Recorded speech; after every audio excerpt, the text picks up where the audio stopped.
Madhya Pradesh police परीक्षा के लिए कुल 2000 प्रश्न हम आपको उपलब्ध कराएंगे और ये सभी ऐसे प्रश्न हैं जो कि पिछले वर्षों में पूछे जा चुके हैं। सबसे पहला प्रश्न है कि किस वर्ष में बाघ परियोजना का लोकार्पण हुआ था। आप याद रखें कि हमारे द्वारा जितने भी प्रश्न आपको उपलब्ध कराए जाते हैं सभी प्रश्न डिटेल के साथ उपलब्ध कराए जाते हैं। तो हमेशा याद रखें कि बाघ परियोजना का लोकार्पण 1973-74 में हुआ था। ओके, देखिएगा, बाघ परियोजना की शुरुआत 7 अप्रैल 1973 को हुई। इसके तहत शुरू में तो केवल 9 बाघ अभ्यारण्य बनाए गए थे और ये सभी केंद्र प्रायोजित परियोजना थी। अभ्यारण्य प्रबंधन में संख्यात्मक मानकों को सुरक्षित करने के साथ साथ बाघ संरक्षण को सुदृढ़ करने के लिए 2006 को राष्ट्रीय बाघ संरक्षण प्राधिकरण का भी गठन किया गया था। क्या? राष्ट्रीय बाघ संरक्षण प्राधिकरण का गठन कब किया गया?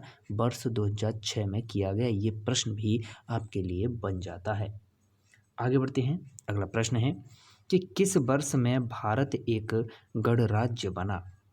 हमेशा याद रखें, भारत एक गणराज्य बना वर्ष 1950 में। ओके, 1950 में भारत एक गणराज्य बना। चलिए, अगला प्रश्न है कि भारतीय तटरक्षक बल के महानिदेशक बनने वाले प्रथम प्रत्यक्ष प्रविष्ट तटरक्षक अधिकारी कौन है? तो इनका नाम है राजेंद्र सिंह। ओके, विकल्प ए इसका सही जवाब है। अगला प्रश्न है कि मेघालय के वर्तमान राज्यपाल कौन है? बहुत अच्छा प्रश्न है, तो हमेशा याद रखें मेघालय के वर्तमान राज्यपाल कौन थे। भाई देखिए, ये करंट अफेयर से संबंधित प्रश्न आप इसे छोड़ भी सकते हैं।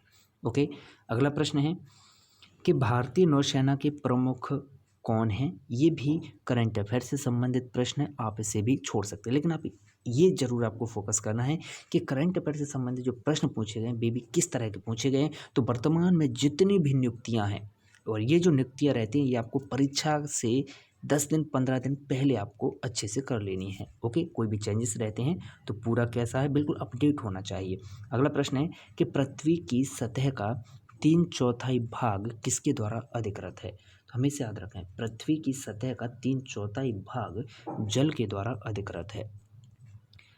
अगला प्रश्न है कि दादा साहेब फाल्के पुरस्कार किसके लिए प्रदान किया जाता है? तो हमेशा याद रखें, दादा साहेब फाल्के पुरस्कार प्रदान किया जाता है फिल्मों के लिए। ओके, विकल्प डी इसका सही जवाब है। चलेगा, दादा साहेब फाल्के पुरस्कार भारत सरकार की ओर से दिया जाने वाला एक वार्षिक पुरस्कार है जो कि किसी व्यक्ति विशेष को भारतीय सिनेमा में उसके आजीवन योगदान के लिए दिया जाता है और इस दादा साहेब फाल्के पुरस्कार का शुरुआत वर्ष 1969 में हुआ था। अगला प्रश्न है कि भारतीय संविधान का कौन से अनुच्छेद बोलने की स्वतंत्रता तथा अभिव्यक्ति के अधिकार की प्रत्याभूत करता है? तो बोलने की स्वतंत्रता और अभिव्यक्ति के अधिकार की प्रत्याभूत करता है अनुच्छेद 19। के विकल्प सी इसका सही जवाब है। प्रश्न है कि मध्य प्रदेश के उच्च न्यायालय का प्रधान आसन कहाँ है? हमेशा याद रखें, मध्य प्रदेश के उच्च न्यायालय का प्रधान आसन है जबलपुर में। ओके, इंदौर और ग्वालियर में इसकी खंडपीठ है और भोपाल में अगली खंडपीठ जो है प्रस्तावित है।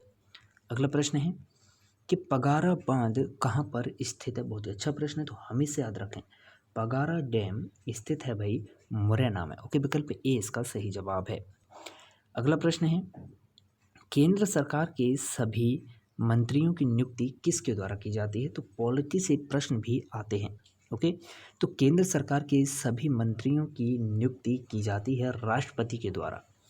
अगला प्रश्न है कि भारतीय रिजर्व बैंक का मुख्यालय कहाँ पर है? भारतीय रिजर्व बैंक का मुख्यालय कहाँ पर है? तो हमेशा याद रखें, भारतीय रिजर्व बैंक का मुख्यालय है मुंबई में। अगला प्रश्न है कि NH-47A जो कुंडनूर से प्रारंभ होता है भारत में सबसे छोटा राजमार्ग है, इसकी लंबाई कितनी है? भाई इसकी लंबाई मात्र 6 किलोमीटर है। अगला प्रश्न है कि निम्नलिखित में से कौन वर्ष 2015 के लिए ज्ञानपीठ पुरस्कार के विजेता हैं? तो 2015 के लिए ज्ञानपीठ पुरस्कार के विजेता रहे रघुवीर चौधरी। करंट अफेयर से संबंधित प्रश्न आप इसे छोड़ भी सकते हैं, लेकिन आपको याद रखना है कि इस वर्ष किस किस को पुरस्कार दिए गए हैं भी आपको अच्छे से कर लेने हैं, ओके, अपनी परीक्षा के लिए। अगला प्रश्न है, क्योंकि पुरस्कार से संबंधित प्रश्न 100% पूछा जाता है। अब तक हमने जितने भी पेपर देखे सभी में एक प्रश्न पुरस्कारों से संबंधित पूछा गया है। प्रश्न है कि सिखों के तीसरे गुरु कौन थे। इसी तरह एक प्रश्न हमें पूछा सिखों के 9वें गुरु कौन से थे। शायद दूसरे या तीसरे पेपर में हमने आपको ये बताया था 9वें गुरु, ओके, 9वें नंबर के। तो तीसरे नंबर के गुरु कौन है, तो वे तीसरे नंबर के गुरु हैं गुरु अमरदास। अब आप 9वें नंबर के गुरु कौन थे कमेंट करके बताइएगा। अगला प्रश्न है कि उदयगिरी गुफाएं कहाँ पर स्थित हैं। हमें इसे याद रखें, उदयगिरी गुफाएं स्थित हैं विदिशा में, ओके, विकल्प ए इसका सही जवाब है। अगला प्रश्न है, लेकिन उससे पहले देखिएगा, उदयगिरी की गुफाएं मध्य प्रदेश के विदिशा जिले में स्थित हैं और इनका निर्माण जो हुआ था उदयगिरी की गुफाओं का, वो 4वीं-5वीं शताब्दी में हुआ और इनकी स्थापना गुप्त साम्राज्य में हुई थी, ओके, गुप्त साम्राज्य के अंतर्गत हुई थी, ओके। और प्रसिद्धि क्या है भाई कि यहाँ पर 20 गुफाएं, जो उदयगिरी की जो गुफाएं, यहाँ पर 20 गुफाएं हैं जो हिंदू और जैन मूर्तिकार के लिए प्रसिद्ध हैं।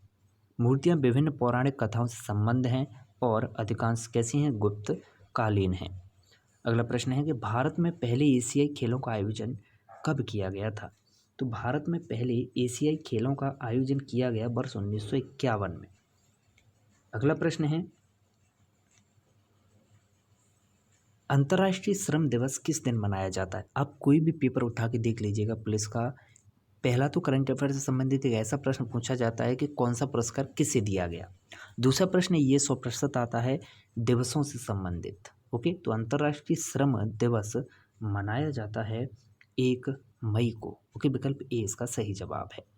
अगला प्रश्न है कि भारत के उपराष्ट्रपति को किसके द्वारा चुना जाता है। हमें इसे याद रखें, भारत के उपराष्ट्रपति को राज्यसभा और लोकसभा दोनों के सदस्यों के द्वारा चुना जाता है।